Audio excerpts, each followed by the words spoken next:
Okay, this is 2016 FRQ number 5 on the non-calculator portion. It says the inside of funnel of height 10 inches has a circular cross sections as shown as the figure above.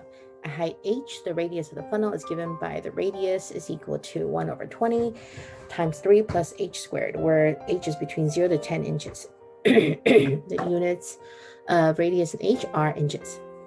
So number one, part A says, find the average value of the radius of the funnel. So again, the word average here reminds you to use MVT. And since MVT has one for integrals and one for derivative, that this average should remind you that you're using the mean value theorem for integrals.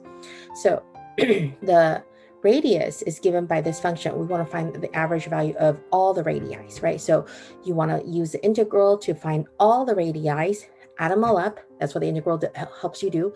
Then MBT says divided by 1 over, or multiplied by 1 over 10 minus 0. That's your 1 over b minus a, and that will give you the average value. So for part A, So part A, we are going to use MVT. So the average is equal to 1 over 10 minus 0, integral 0 to 10 inches, right, of 1 over 20, 3 plus h squared dh. Okay. All right. First things first, since it's non-calculator, we got to do everything by hand. I would clean up the 1 over 10, move the 1 over 20 outside as a coefficient. So you get 1 over 200, 0 to 10, 3 plus h squared dh. A lot cleaner to work with. So 1 over 200, evaluate 3h plus h cubed over 3, 0 to 10. You get 1 over 200. 3 times 10 is 30, plus 1,000 over 3 minus 0, right? So 200. So 330 plus, crisscross applesauce, add this up. So that would be 1,090 over 3. So 1,090 over 600, which will reduce to 109 over 60 inches.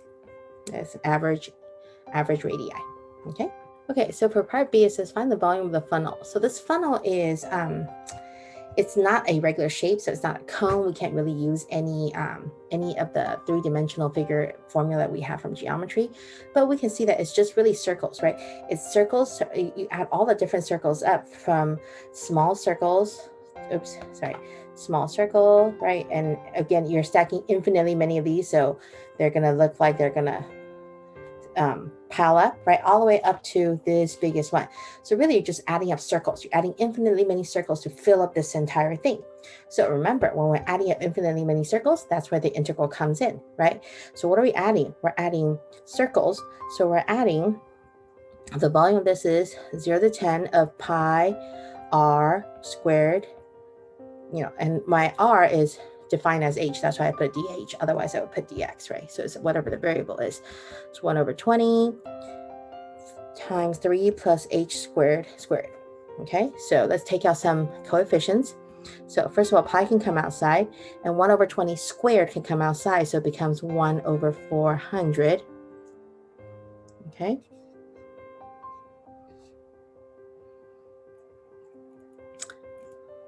All right, so now my integral, let me clean this up before I go, before I take the antiderivative. I gotta make sure I multiply out the 3 plus h squared. So it gives me 9 plus 6h squared plus h to the 4th dh. Now I can take the antiderivative. So pi over 400, 9h plus 6h cubed over 3. So 2h cubed plus h to the 4th over 4, h to the 5, sorry. h to the 5 over 5, 0 to 10. So pi over 400, 90 plus 2,000 plus 5 zeros, 1, 2, 3, 4, 5 over 5 minus 0. All right.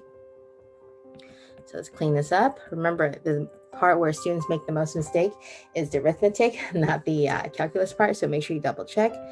90 plus, let's combine these. This is 2,090, and then this is 20,000.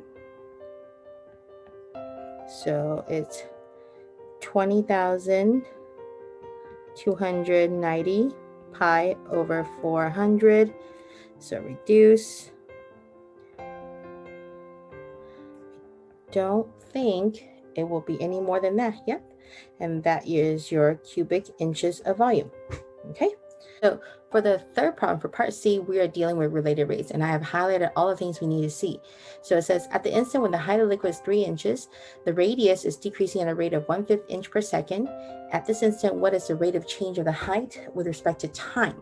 So let's write down all the information we have seen here. We know that h is 3 inches. We know that the radius is decreasing, so dr dt is negative 1/5 inch per second. And we're looking for dH dt. Okay, so